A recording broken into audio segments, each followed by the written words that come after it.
Yatagarasu is one of the most legendary levels in Geometry Dash history, having some of the most iconic parts the game has ever seen. It would also be crowned as the final top one of Update 2.0, and keep in that position for 6 months until it was ultimately dethroned by Sonic Wave. But Yatagarasu wasn't always like this though, as we will see in this video where I will cover every lost and unseen part of Yatagarasu, and some will just blow your mind. Starting off with a bang with Anubis' original part. This part would start off the trend of huge glow-ups in the official version very well, and surprisingly, this was one of the last parts to be replaced in the final product.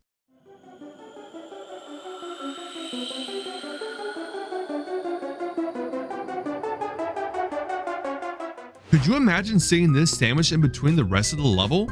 Our next part is the drop section, being Wheel Wheel 2's part, which you might actually recognize as being the first part in the Bloodlux extension.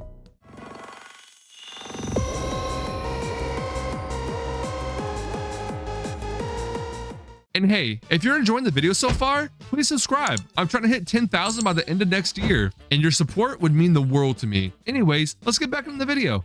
The next part was made by one of the most infamous hackers in the game's entire history, being Cyclic, who rivaled Riot in the early days of Update 1.9. Cyclic would end up being removed from Yatagarasu after him confessing to hacking all of his achievements. And to be honest, this was one of their better decisions, with this part honestly sucking.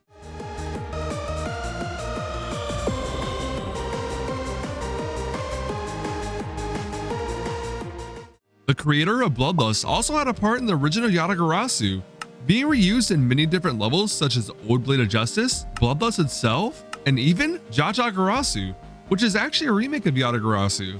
This part would ultimately end up getting replaced with Abstract Dark in the end though.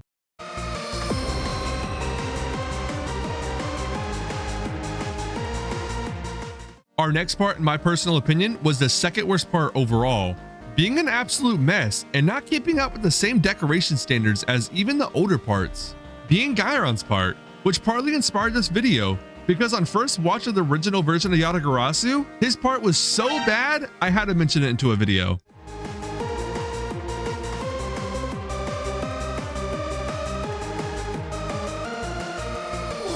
Hosein's original part is also up there with one of the most generic 2.0 parts ever made, taking huge inspiration from Bloodbath and committing the sin of having teleport portals in a ship part. Like, bro, can we don't?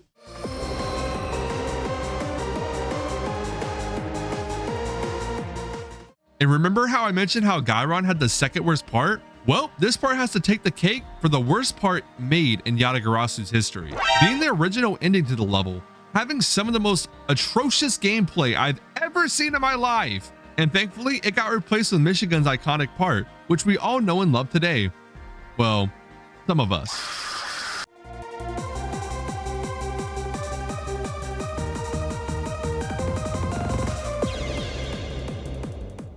This next section of parts all made it into the final version of Yatagarasu with some major touch-ups. As we can see in our first revamped part, being Viprin ship, having a quite ugly color scheme.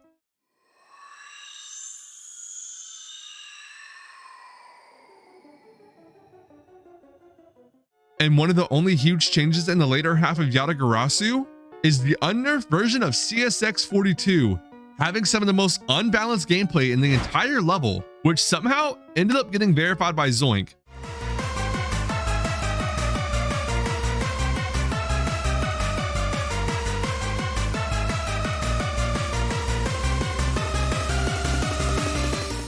And the most iconic part that's ever been removed in Yatagarasu's history is Sir's version of Jazor's Wave.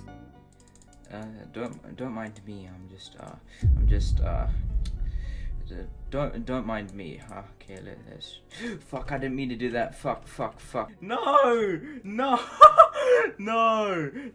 didn't mean to do that. I didn't mean to exit out. Man, I miss it. But with that, that's all the old parts that were built into the level originally. But Viprin hosted a creator contest all the way back in 2016, so I wanted to include some of the entries that almost made it in as a bonus to see what we could have had in the final version of Yatagarasu. We're going to start off with Manix's second part that almost made it into Yatagarasu, which many people don't even know, with this part placing at number 9 on Viprin's list.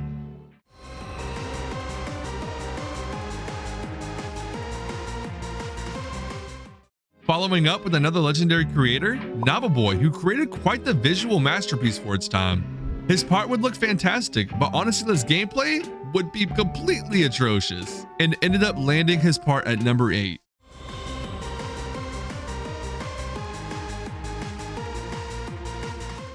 This next part was created by the underrated creator named Juvia, who honestly was a bit ahead of their time, but unfortunately for them, their part ended up at number 7.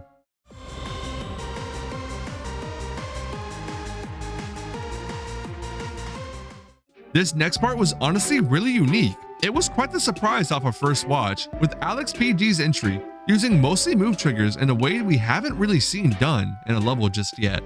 And with this part, he'd end up at number 6.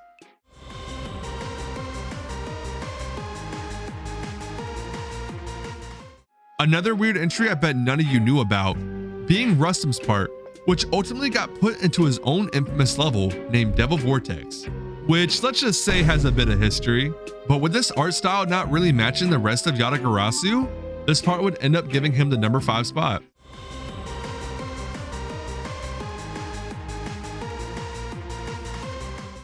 Okay, I'm gonna be honest, I'm not completely sure how this part made it this high, with Codex's part looking quite generic, looking like an average 7-star. Quite strange to see this in the middle of Yatagarasu.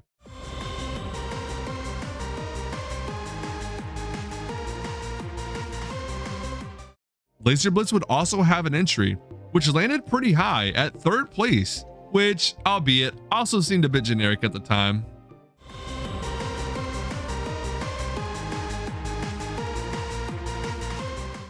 You may also recognize Terron's part, which landed 2nd place in Viprin's creator contest, but since this part wasn't added to Yatagarasu, it actually didn't get scrapped, with it being reused in Crimson Planet, making one of the highlights of that level.